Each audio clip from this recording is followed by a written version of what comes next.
안녕하세요. 여배우의 책방의 달세뇨입니다. 오늘 달세뇨가 읽어드릴 신간도서는 윤호북수에서 펴낸 헤르만 헤세와 인생 산책입니다. 이 책은 헤르만 헤세의 수레바퀴 아래서를 번역한 헤르만 헤세 전문가 김이섭 편역자가 헤르만 헤세의 유명한 작품뿐만 아니라 그동안 만나지 못했던 헤세의 소설과 시, 편지와 일기 등 그의 단상 가운데서 우리에게 위로와 공감을 주고 삶의 의미와 가치를 주는 문장들만 찾아서 담아냈습니다. 만약 혼자라서 외롭다고 느껴진다면, 그리고 삶의 한가운데서 길을 잃었다고 느껴진다면, 또는 더 이상 인생에 의미가 없다고 느껴진다면, 오늘 이 책 헤르만 헤세와 인생 산책을 만나보셨으면 좋겠습니다. 깊고 혼란한 어두운 현실 속에서도 반짝이는 삶의 찬란함을 노래한 헤르만 헤세. 그가 남긴 영혼을 울리는 문장들과 만나다 보면 인생은 자기 자신에게 이르는 찬란한 여정이라고 했던 헤세의 말처럼 어느새 가슴 깊은 곳에 박제된 괴로움이 치유되는 것만 같습니다. 총 5개의 장으로 이루어져 고독, 고통, 기쁨, 인생, 자신을 담아낸 이 책에서 오늘 달세뇨는 첫 번째 장, 홀로 내디는 발걸음이 삶을 향하는 첫걸음이다 를 읽어드리겠습니다. 그럼 달세뇨가 읽어드리는 헤르만 헤세와 인생 산책 시작하겠습니다. 장해설. 고독은 나를 만나는 유일한 시간이다. 헤세는 고독했다. 혼자 있을 때도, 군중 속에 있을 때도 그랬다. 고독은 그에게 피할 수 없는 숙명이었다. 그래서 헤세는 고독을 받아들이기로 했다. 고독 속에서 산책을 즐겼고, 산책하면서 사색을 즐겼다. 그리고 사색과 더불어 창작에 몰두했다. 고독은 단순한 외로움이 아니다. 오롯이 나 자신과 마주하는 시간이다. 나를 성찰하고 본연의 자아를 발견할 수 있는 시간이다. 헤세는 현실에서 많은 혼돈과 갈등을 겪었다. 그리고 그로 인해 무척 힘들어했다. 하지만 그는 문학과 예술의 힘으로 역경을 극복해냈다. 누구나 젊은 시절에는 좌절과 방황을 경험한다. 그리고 나이가 들면서 한층 더 성숙하고 정연한 질서의 세계로 들어선다. 헤세도 그랬고 우리 또한 다르지 않다. 피할 수 없으면 즐겨라 라는 말이 있다. 피할 수 없는 모험이라면 더더욱 그렇다. 인생은 피할 수 없는 모험이다. 그렇게 온몸으로 기꺼이 즐겨야 한다. 헤세는 이렇게 말했다. 그대 여정의 마지막에는 고향이 있을지니. 꿈 많은 시절에는 낯선 곳으로 떠나고 싶어하고 세월이 흐른 뒤에는 다시금 정든 곳으로 돌아오려 한다. 인생은 원심력과 구심력 사이의 기랑으로 점철되는 여정이라고 할 수 있다. 인생의 이정표는 언제나 고향을 가리키고 있다. 고향으로 돌아와 인생의 마지막 장을 넘길 때 비로소 인생이 완성되는 것이 아닐까 싶다. 우리는 바람에 흩날린 채 자신의 고유한 삶을 누리지 못하는 나뭇잎과 같다. 데미안에 나오는 문장이다. 어쩌면 우리는 바람에 흩날리는 낙엽처럼 주체적인 삶을 살지 못하고 세파에 휘둘리며 살아왔는지도 모른다. 하지만 슬퍼할 필요가 없다. 뿌리로 돌아간 낙엽은 봄이 되면 푸르름으로 다시금 새롭게 태어난다.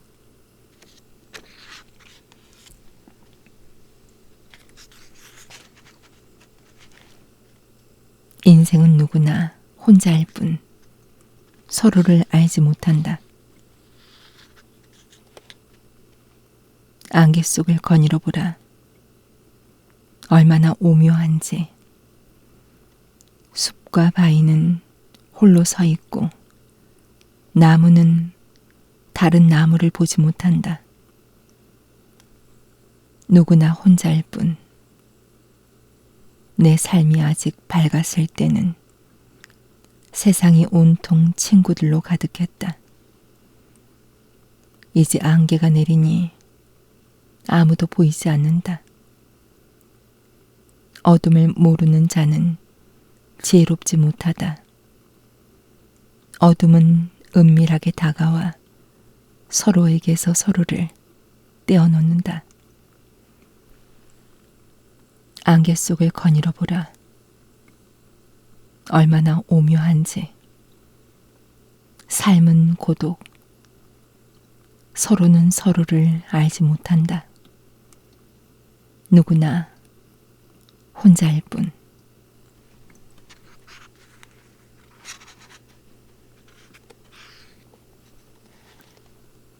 세상의 유혹과 이방인의 욕망 사이에서 흔들린다.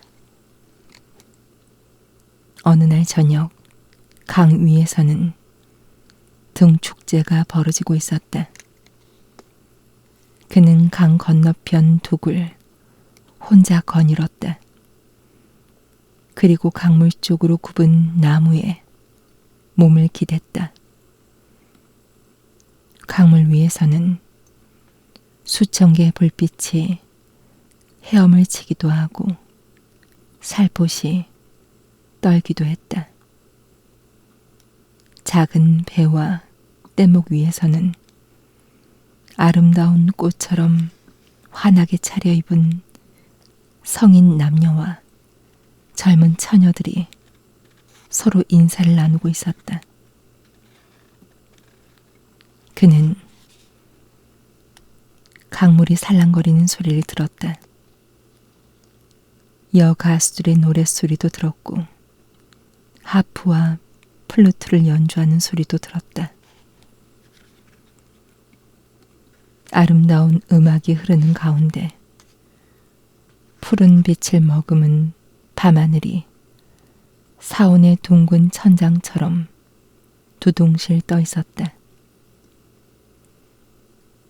그는 눈이 시리도록 아름다운 광경을 혼자 물끄러미 바라만 봤다.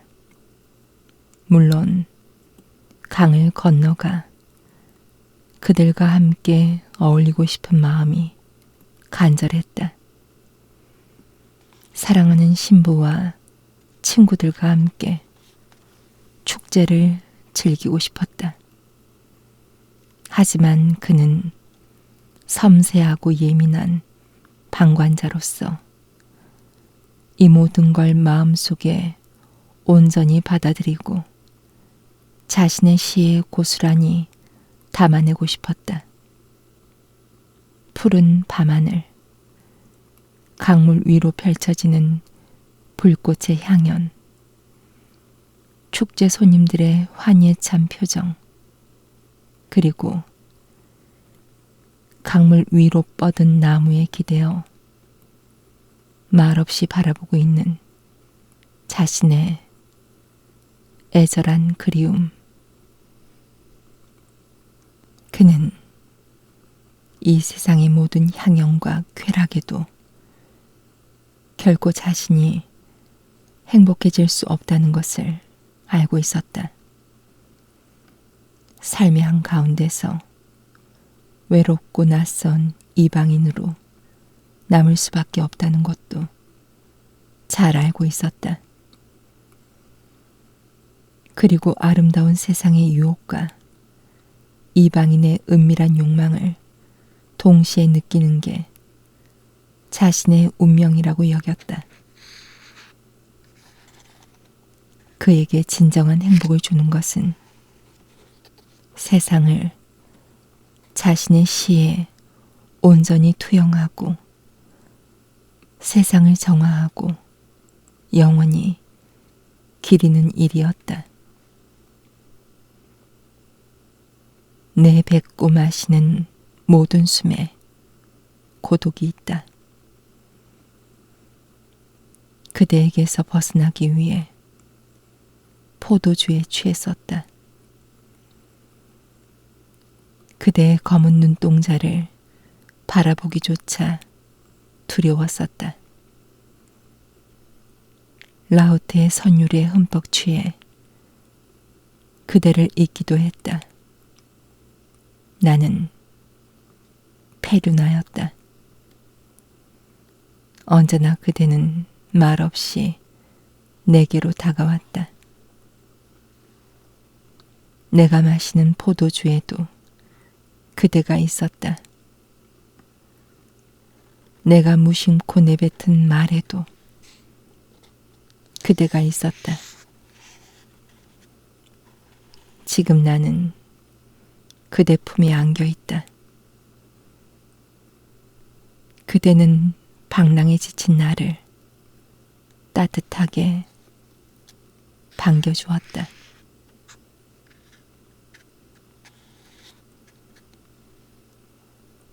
어둠을 씻어낼 수 있는 하루 중 유일한 기회. 매일 저녁 그대의 하루를 돌이켜보라. 그대가 신의 뜻을 온전히 쫓았는지 행여 신의를 저버리지는 않았는지 아니면 불안과 후회에 사로잡힌 채 무기력한 시간을 보내지는 않았는지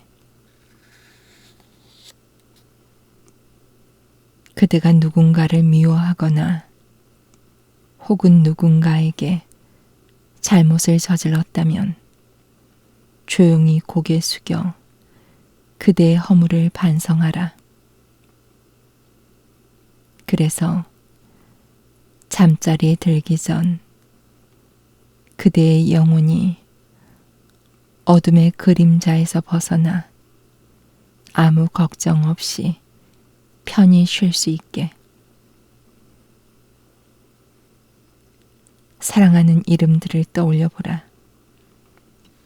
그대의 어머니와 그대의 어린 시절을 그리고 황금빛 꿈이 솟아나는 샘에서 청량한 생수를 마음껏 들이마셔라.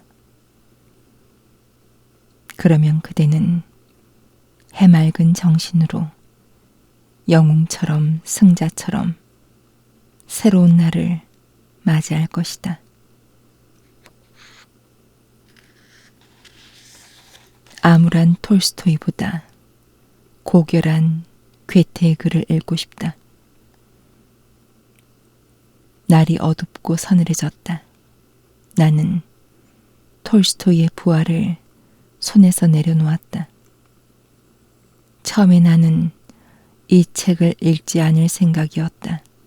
하지만 온 세상이 이 책에 열광하는 바람에 어쩔 수 없이 읽기로 했다. 그리고 마침내 이 책을 다 읽어냈다. 이 러시아인을 감싸고 있는 것은 암울하고 투박한 공기였다. 그리고 그게 나의 가슴을 무겁게 짓눌렀다. 이런 글을 읽는다는 것은 여간 힘든 일이 아니다. 톨스토이는 졸라나 입센, 헤벨 같은 부류의 작가들과 크게 다르지 않다. 물론 그들 앞에 서면 나는 존경심을 나타내겠지만 굳이 그들을 만나고 싶지는 않다. 톨스토이는 영혼을 울리는 위대한 작가 가운데 하나다. 그는 어디선가 진리의 목소리를 들었다. 모든 역경과 시련에도 불구하고 그 목소리를 끝까지 버리지 않았다. 그럼에도 그를 초라하게 만드는 것은 바로 심각함과 암울함, 성숙한 문화의 부재와 같은 러시아적인 기질이다. 성 마틴이나 프란체스코도 톨스토이처럼 가르침을 보여주었다. 그런데 톨스토이의 작품 속 인물과 교훈이 어둡고 거칠고 우울한 데 반해 그들은 모두 밝고 부드럽고 유쾌했다. 난 부정하지 않겠다. 언젠가는 여기서 세상을 바꾸는 힘이 생겨나리라. 하지만 이처럼 거칠고 죄한 싹에서 온전한 예술이 자라나기 위해서는 적어도 100년이 넘게 걸릴지도 모른다. 톨스토이의 목소리는 격정에 사로잡힌 광신도의 울부짖음처럼 들린다. 그리고 동유럽 야만인들의 목젖 울리는 소리처럼 듣기가 무척 곤혹스럽다. 정말이지 나는 따사로운 봄날에 푸른 잔디에 누워 마음 편히 괴테의 글을 읽고 싶다.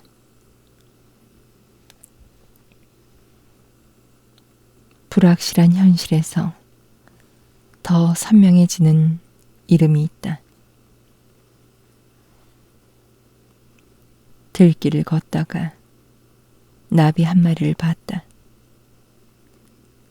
희고 검붉은 나비가 하늘빛 바람에 살포시 흔들리고 있었다. 어린 시절에는 세상이 아침 햇살처럼 눈부셨고 하늘은 손에 닿을 듯 가까이 있었다. 그때 난 너를 마지막으로 보았다. 아름다운 날개를 퍼덕이며 낙원에서 내게로 날아온 너를. 나는 낯설고 수줍은 눈으로 너의 신성한 광채를 흘낏 바라보았을 뿐이다. 희고 검붉은 나비는 호련히 들판 너머로 날아갔다. 나는 꿈을 꾸듯 걸어갔다. 낙원에서 보내온 빛의 여운이 들녘을 찬연히 감싸고 있었다.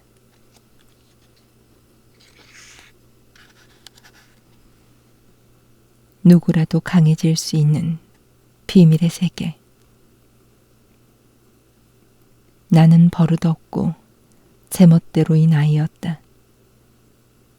나 때문에 아버지는 얼마나 많이 걱정하고 어머니는 얼마나 많이 탄식하며 슬퍼했을까. 하지만 내 이마에도 신의 광채는 빛나고 있었다. 꿈속에서는 천사와 기적과 동화가 형제 자매처럼 사이좋게 어우러졌다. 모든 게 완전히 사라진 것은 아니다. 동심의 세계와 자연에 귀를 기울이면 누구라도 아름다운 동화의 향기에 흠뻑 젖는다.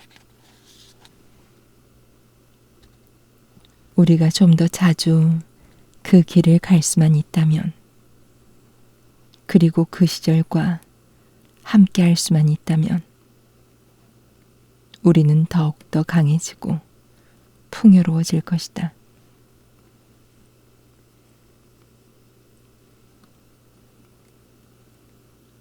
이름만 들어도 가슴이 먹먹해지는 곳이 있다.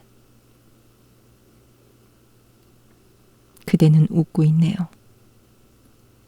그대는 자꾸 묻고 있네요. 내가 그대에게 무슨 말을 해야 할까요? 이 어두운 방, 아무 장식도 없는 벽, 작은 난로불, 피아노 위에 어스름한 달빛, 고요함이 깃든 늦은 시간이 모든 것을 말해주고 있네요. 내가 나의 어머니라고 말하면 그대는 무엇을 떠올리나요? 그대는 그녀의 검은 머리와 갈색 눈을 볼 수 있나요? 내가 종소리가 들리는 풀밭이라고 말하면 그대는 무엇을 떠올리나요? 밤나무가 바람에 흔들리는 소리를 들을 수 있나요? 랄락 덤불에서 풍겨 나오는 향기를 맡을 수 있나요? 초롱꽃으로 뒤덮인 푸른 잔디를 볼 수 있나요? 내가 그대에게 내 고향의 도시 이름을 말하면 그대는 무엇을 떠올리나요? 그대는 첨탑과 구름다리 아래 잔잔히 흘러가는 강물을 볼 수 있나요? 눈 덮인 산 너머 아슬한 풍경을 볼 수 있나요? 투박한 방언이 섞인 민요를 들을 수 있나요? 내 고향에 대한 향수를 느낄 수 있나요? 나는 그 이름만 들어도 가슴이 먹먹해진답니다.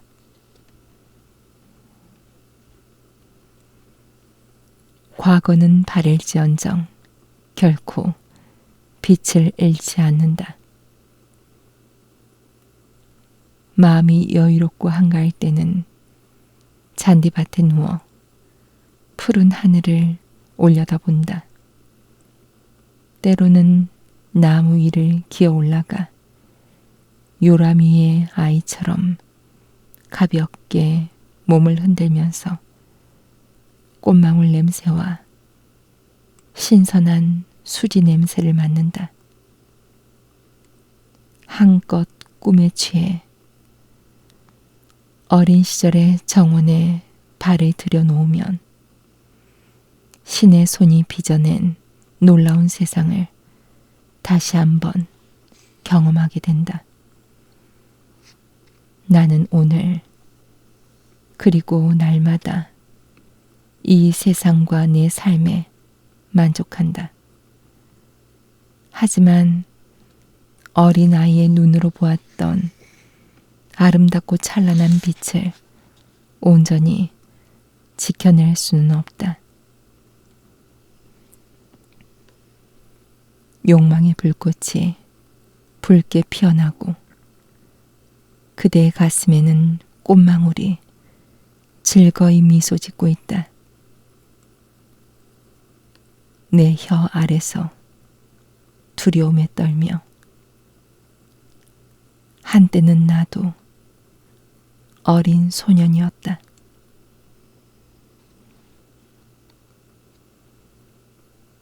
낯선 얼굴들은 익숙한 추억이 되어 찾아온다. 불안스레 넓은 홀을 가로질러 걸어간다.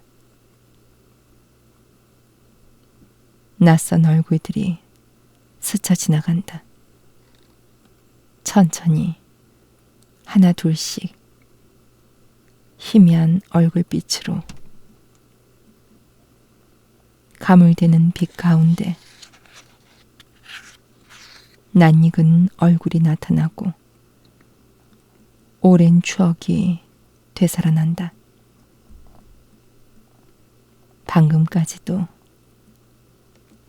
낯설게 여겨졌던 얼굴들이 이제는 친숙하게 다가온다.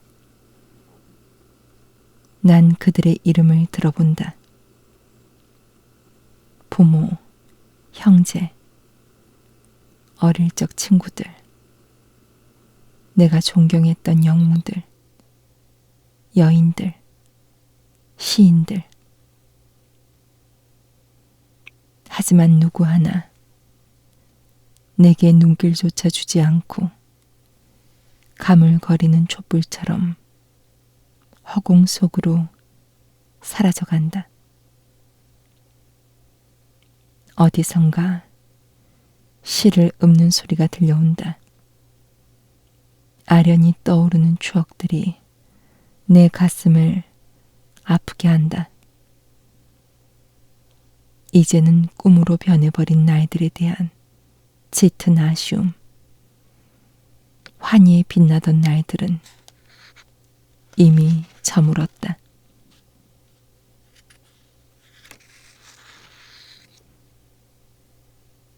예술 이전의 아름다움, 예술 이상의 황홀함. 최근에 나는 청량하고 선명한 푸른 녹색을 봤다. 저녁 노을 뒤에 하늘색과도 같은 황금빛이 아니라 은빛으로 물든 말로 형용할 수 없는 색깔. 광택이 없는 은빛은 나에게 놀라운 쾌락을 선사했다. 나도 모르는 사이에 내 영혼이 바다의 품에 안겨 중력의 법칙에서 벗어나는 느낌. 예술적으로나 시적으로 혹은 철학적으로 차마 표현할 수 없는 무한한 깊이와 고요. 그것은 더 이상 아름다운 형상에 대한 기쁨, 훌륭한 예술 작품 앞에서 느끼는 자기 도취가 아니었다.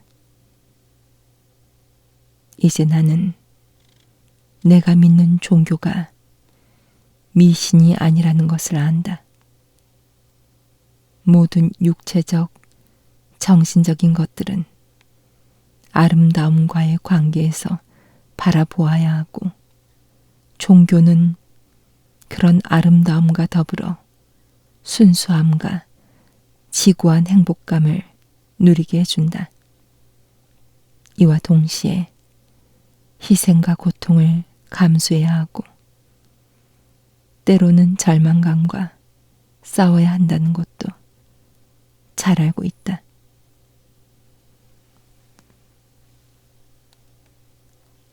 사랑은 피할 수 없는 운명이자 축복이다. 내 나무에서 꽃잎이 떨어지고 꽃마저 이내 시들어간다. 어지러운 꿈들이 기이한 형상으로 나에게 인사를 건네고 텅 빈 어둠이 나를 에워싼다. 하지만 밤하늘의 별들은 외로운 내 마음을 달래주고 조금씩 조금씩 내게 가까이 다가온다. 칠흑 같은 어둠 속에서 내 운명을 이끌어주는 별. 지금 나는 무언의 노래를 부르며 가슴속 깊이 너를 기다린다. 내 눈은 여전히 고독 속에 잠겨 있다. 언제쯤이면 또다시 마음껏 눈물을 흘리고 미소 지을 날이 올 것인가. 그리고 아무 주저 없이 사랑하는 그대에게 내 운명을 맡길 수 있을까?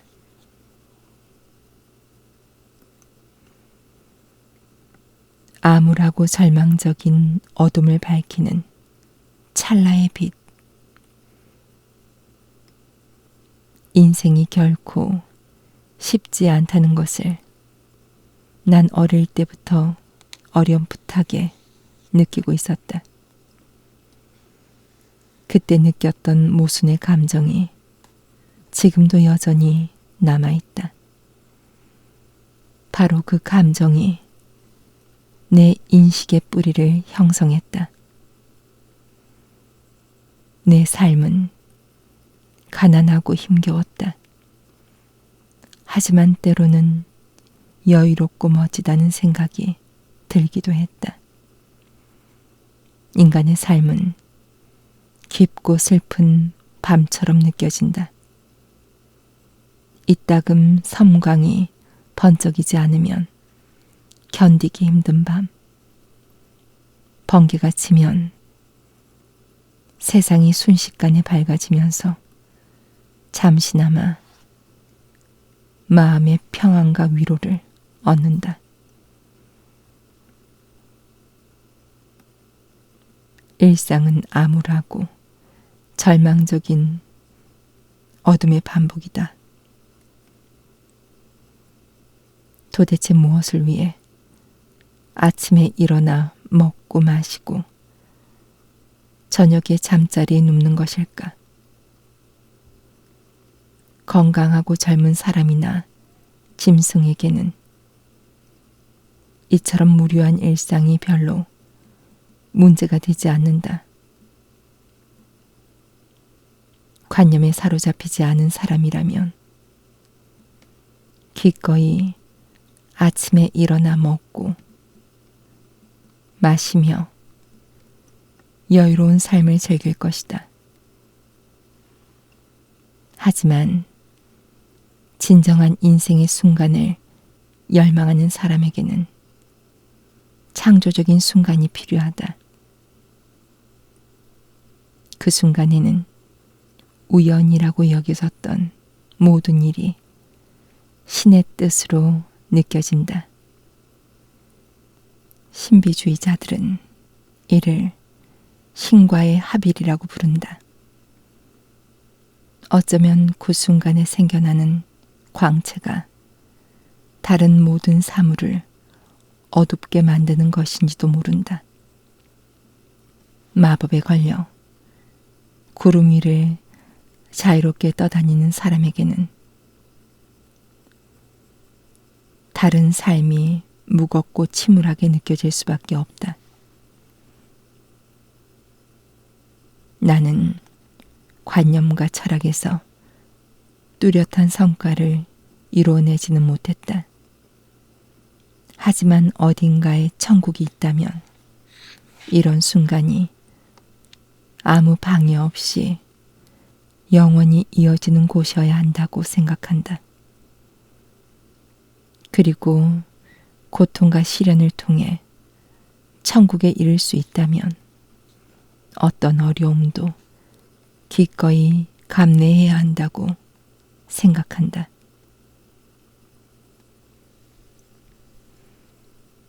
기꺼이 피어나고 기꺼이 시드는 삶.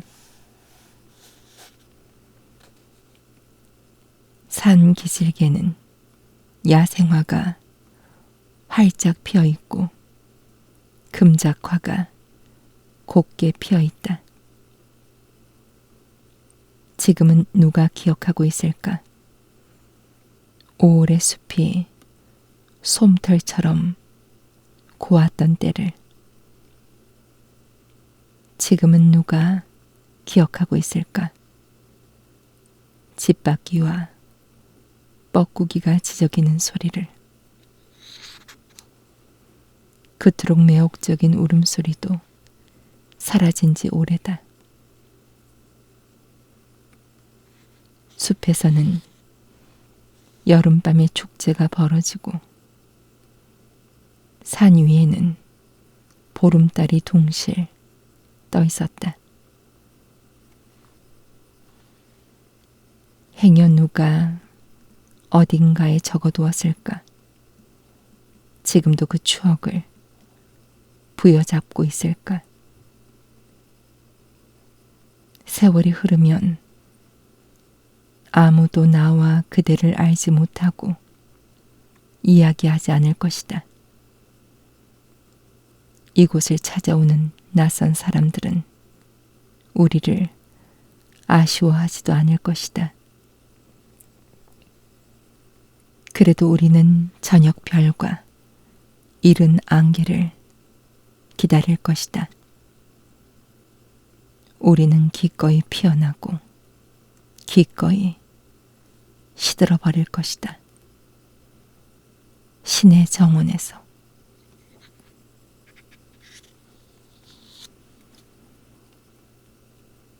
때로는 사랑에 대한 답이 그리움으로 돌아오기도 한다. 이 밤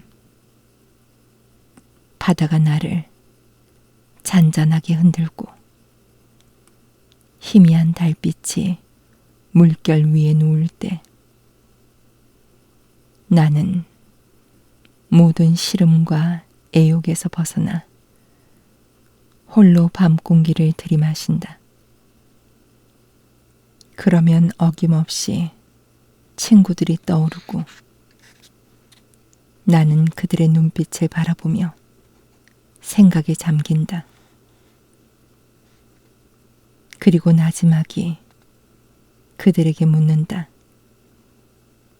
그대는 지금도 나의 친구인가? 그대에게는 내가 겪는 고통이 그저 하나의 고통일 뿐인가? 그대에게는 내가 맞이하게 될 죽음이 그저 하나의 죽음일 뿐인가? 지금 그대는 내 사랑의 숨결을 느끼고 있는가? 내 사랑의 메아리가 들려오는가?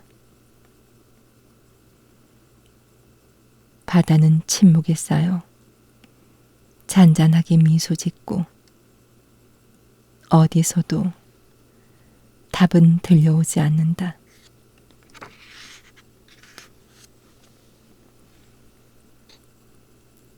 죽음 앞에서는 모두 형편없는 인생일 뿐이다. 그렇기에 인생은 형편없는 것이 아닌가. 언젠가는 우리 모두 죽어야 하기에 차라리 1리터의 포도주를 들이마시자. 그리고 링 박사와 이야기를 나누어 보자. 우리의 우울한 감정에 대해 그게 가장 현명한 방법일 터. 그리고 노란 콩을 곁들인 간 요리를 먹어치우자. 꼬리가 아무리 아름다운들 그게 무슨 소용인가? 흔들 수도 없는 꼬리일 바에야. 그래, 또 1리터의 포도주를 들이켜자. 그리고 시가를 사도록 하자. 이 어리석은 인생에 그 이상은 바라지 말자.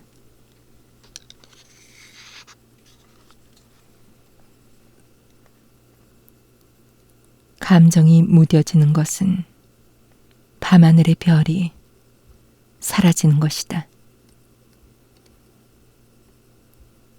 여름 하늘의 별님에게 그대의 편지가 내 마음을 요동치게 합니다. 그대의 사랑이 나를 고통에 몸부림치게 합니다. 그것은 내게 영원한 고통입니다. 그래도 그대의 솔직한 감정을 들을 수 있어 행복합니다. 어떤 감정도 작지 않고 무가치하지 않습니다. 그것이 사랑이든 미움이든 질투든 중요하지 않습니다. 감정이 무뎌지는 것은 별이 사라지고 빛이 꺼지는 것과 같습니다. 나는 내가 누군가를 사랑할 수 있을지 모르겠습니다. 누군가를 갈망하고 누군가에게서 위로를 받고 싶어 하는 것이 사랑인지도 잘 모릅니다. 그대와 나, 우리는 언제나 함께 할 것입니다. 우리는 사랑의 감정이 자라나는 정원에 함께 있습니다. 우리는 꿈을 잊지 않을 것입니다. 붉은 빛을 머금은 꿈의 포도주는 달콤하기만 합니다. 밤이 늦었습니다. 희미한 달빛 너머로 삶과 죽음이 미소 짓고 있습니다. 그대의 클링조어.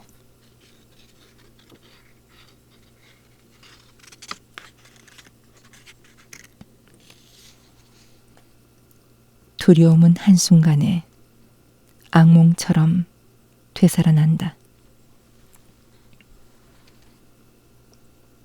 지금도 나의 기억 속에 남아있는 가장 이른 때는 3살 무렵이다.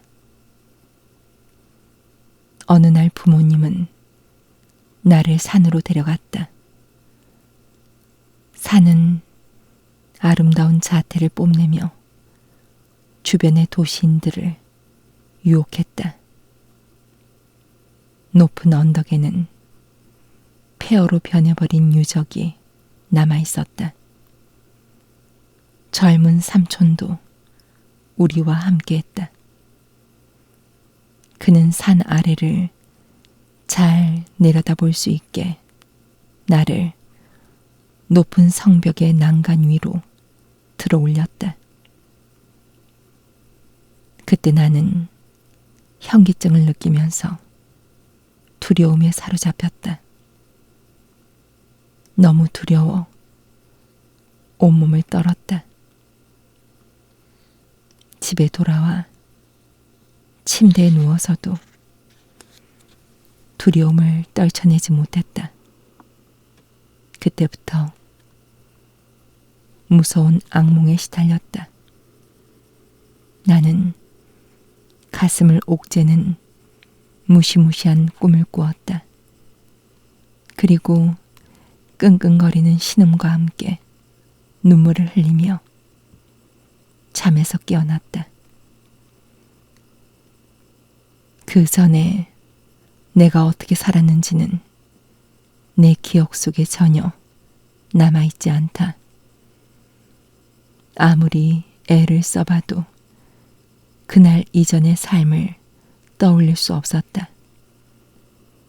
그날의 경험이 이전의 삶을 송두리째 집어삼킨 것이다.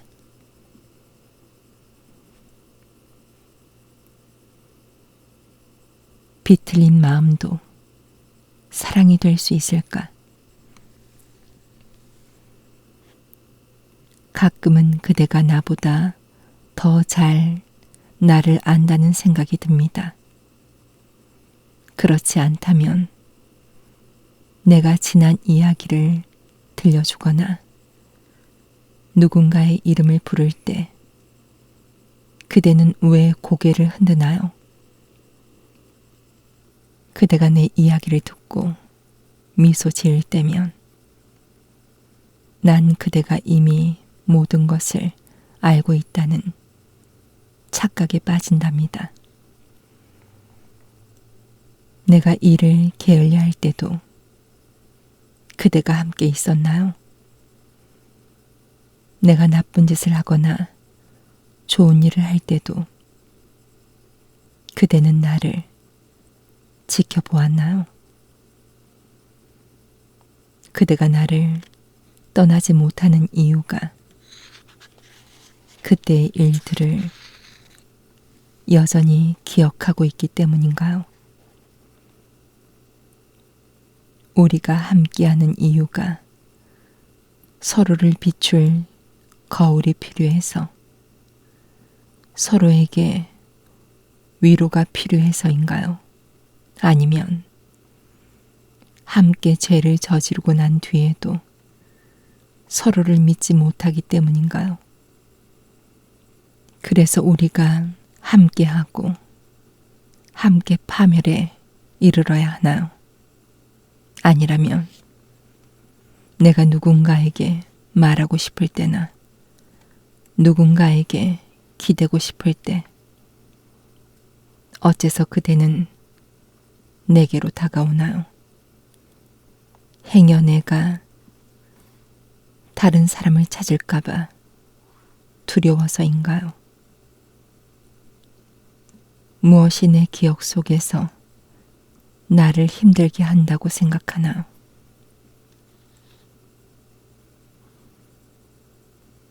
악몽에 시달리기 전 불안하고 창백한 순간에 나는 주체하기 힘든 충동을 느낍니다. 그것은 그대를 괴롭히고 싶은, 그대에게 고통을 안겨주고 싶은, 그대의 모든 비밀을 빼앗고 싶은, 그대가 고통에 겨워 신음하는 소리를 듣고 싶은, 그대의 목을 조르고 싶은 충동입니다. 내가 그대의 신음소리를 듣고 그대의 목에 핏줄이 선명해지는 걸 보는 순간 그대는 내게로 조용히 다가옵니다. 그러면 나는 두려움과 동정심에 사로잡혀 그대의 손을 어루만지고 사랑하는 그대의 이름을 속삭입니다. 차마 그대의 눈을 바라보지는 못합니다. 왜 나는 그대 앞에서 두려움에 떠는 것일까요? 아니, 왜 나는 그대를 사랑하는 것일까요? 그래요. 난 그대를 사랑합니다. 모든 변화를 받아들일 수 있는 사랑입니다. 나는 그대를 반려동물처럼, 내가 만들어낸 창작물처럼 사랑합니다. 사람들이 수수께끼를 풀듯이, 전율을 느끼듯이 그대를 사랑합니다. 내 몸의 일부처럼, 나 자신의 형상처럼. 악마의 화신처럼, 신의 섭리처럼 그대를 사랑합니다. 그런데 그대는 나를 어떻게 사랑하고 있나요?